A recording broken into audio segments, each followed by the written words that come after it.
isang breaking news na naman between Northport Batanguer at ng Magnolia Pambansang Manok Templados. Hindi pa nga po tapos gumalaw ang SMC matapos nga kunin sa Barangay Ginebra San Miguel si Christian Stan Hardinger at Stanley Pringle papunta ng Terra Firma Jeep at Stephen Holtaman at Isaac Go papunta naman sa Barangay Ginebra San Miguel. Eto na naman ngayong araw na ito ang pinag-uusapan about Northport Batanguer naman at ng Magnolia Pambansang Manok Templados. Pagkakuha pa lang kay Jerome Lastimosa ng Magnolia, eto na naman, kinuha na agad nila si Seb Lucero ng Northport Batanguer. Ang nasabing big man na ito ay isang high flyer big man na meron high caliber dahil isa itong shot blocker, at the same time isa rin itong floor spacer. At the same time, meron itong outside shooting. Isa na nga itong hybrid na big man na kinakailangan ng Magnolia Pambansang Manok Templados. Napakatagal na ng panahon ng paghahanap ng Magnolia ng isang big man. Kumbaga, it's a harvest time na ito para sa Northport Batanguer. Pinahinog lang ito ng isang taon sa Northport Batanguer at agad-agad inapprove na ng PBA Commissioner's Office ang nasabing trade negotiation. Marami ang nagtaka dahil para itong isang slash na hindi pa man napaparating sa PBA Commissioner's Office ang papers ay approve na.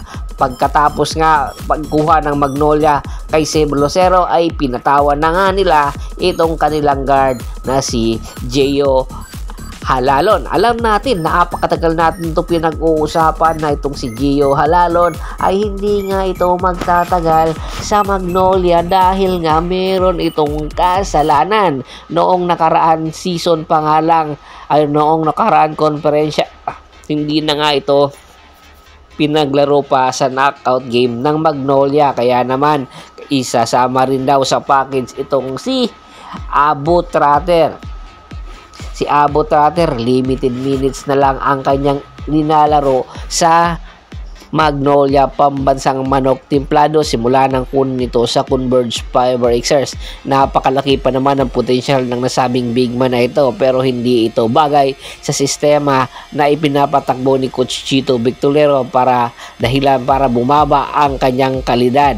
Kaya naman sa nasabing laro or sa nasabing trade negotiation na nagaganap ngayon, ang panalo dito ay ang Magnolia Pambansang Manok Templados dahil quality big man ang kanilang makukuha. Samantala, itong Northport Batanguer naman ay hindi pa alam kung itong si Gio Halalon magtatagal ba ito sa Northport Batanguer. Alam natin na ang Northport at ang Terra Firma Jeep ay ang farm team ng SMC. Tingnan nyo na lang sa huling unang naging negotiation na naganap na trade transaction, ang Barangay Ginebra at ang Terra Firma.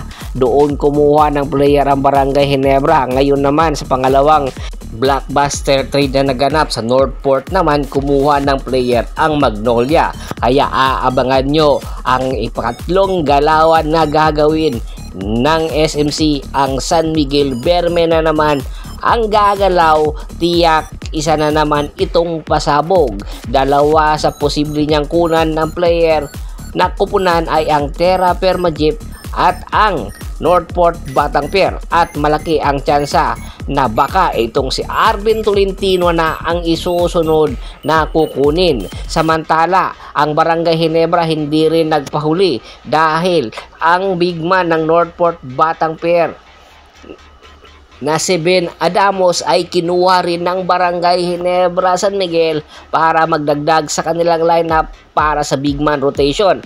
At ang naging kapalit ay itong si Sydney Onobere na nanggaling na rin sa Northport Batanguer. Tila yata niluwa lang ng Barangay Ginebra itong si Sydney Onobere. Pagkatapos ng 3 taong pamamalagi nito sa Barangay Ginebra ay tuluyan na ngang binitawan at hopefully ito na ang kanyang magiging destinasyon, ang Northport Batanguer. Ang tanong, maibabalik ba niya ang kanyang dating performance noong nasa Northport Batanguer pa ito? Kaya kaabang-abang ang mga susunod na araw ng PBA kung sino-sino pa ang mga posibleng player na i-trade sa iba't ibang kupunan at kung sino ang mga bagong import na darating para sa Governors Cup. Ano sa tingin nyo? Panalo ba ang Magnolia sa nakuha nilang player na si Sab Lucero at ang Barangay Ginebra man kay Ben Adamos? Komento na sa baba ng video at pag-usapan natin yan. Once again, this is Percival Monteron at your service. Don't forget to subscribe my sports channel at don't forget to click the notification bell button para nga maging updated palagi sa kwentuhan. At bago pa man natin tapusin ang ating kwentuhan, shout out muna tayo sa ating mga solid na followers na laging sumusuporta sa atin kay Kagawad Kat sa kinudukusin ng Hagonoy Bulacan, Anthony Lucky Alon, Adrian Dulay at sa Dulay Family, Ronald Bersubidad, Anthony De La Serna at si Mr. Julius Roche. Marami pong salamat sa walang sawa niyong pagsuporta. Pakibisita na rin po ng Facebook fanpage ko, pakilike, pakipollow, pakishare. Ganoon din po sa YouTube channel ko na Percival Monteron Sports Channel. Hanggang sa muling kwentuhan, maraming salamat po.